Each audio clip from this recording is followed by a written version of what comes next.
Assalamu alaikum wa rahmatullahi ta'ala wa barakatuhu. Ni ne naku Aminu J Town Boy. Jama'a, yau ma na fito zan ɗan yi magana. Kun san ban cika fitowa TikTok ina magana ba saboda ina so duk maganar da zan yi ta dinga zama magana mai muhimmanci. Yau zan yi magana ne akan ƴan wata masana'anta ko in ce ƴan masana'antanmu. Ni mawaƙi ne, duniya ta sani. Ni mawaƙi ne ko kuma na bar layin mawaƙa yanzu na koma mayaƙi. Na bar layin mawaƙi. Jama'a, wani malami ya fito a Bauchi yayi magana akan masana'anta, yake magana akan kaza, yayi kaza yayi kaza. Wai sai naga da jahilai da masu ilimi sun fito suna ma malami raddi. Amma kuma raddin sai ake yin shi babu ilimi a ciki. Wai jama'a, ina so in tambaye ku wani abu.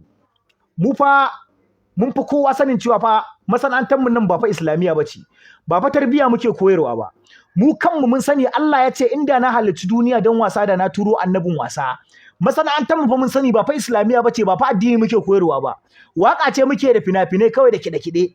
Muna ɓata mutane. In ba ɓata mutane muke ba, ɗan babban bura uba nake. A masana'antar mu ce kawai zaka iya samun namiji ko mace suna aikata abubuwan nan da zan irga.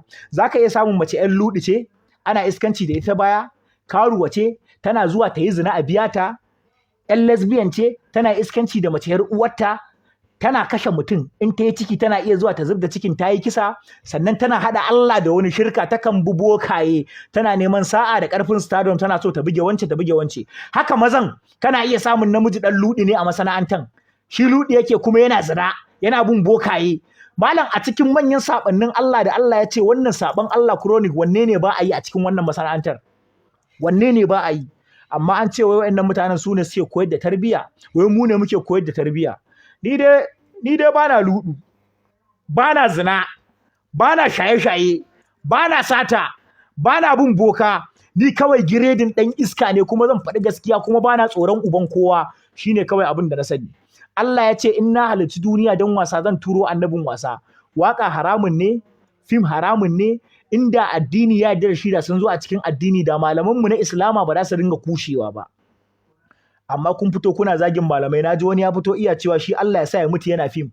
To kai dai ka mutu kana fim. Mu mun roki Allah da kyawawan sunan shi 100 Allah, dan surrukan da ka aje a cikin ayatul kursiyu, Allah kafin na mutu ka canja min sana'a mafi alkhairi. Allah ka rawa ni da wannan harka. Ko yau Allah ya bani sana'a da tafi waka zama alkhairi, wallahi sai na batta. Sai na je na ci halak. Saboda na san waka haram ne, in na ci kuɗin waka kuma na ci haramun. Sannan duk wanda ya gina jikin shi da haramun, Allah ya ce ba zai sa shi a cikin aljannatul firdaus ba. Na sani. Ko yau na mutu ina waka, billahi lazi sai na je wuta. Na sani. Waka ko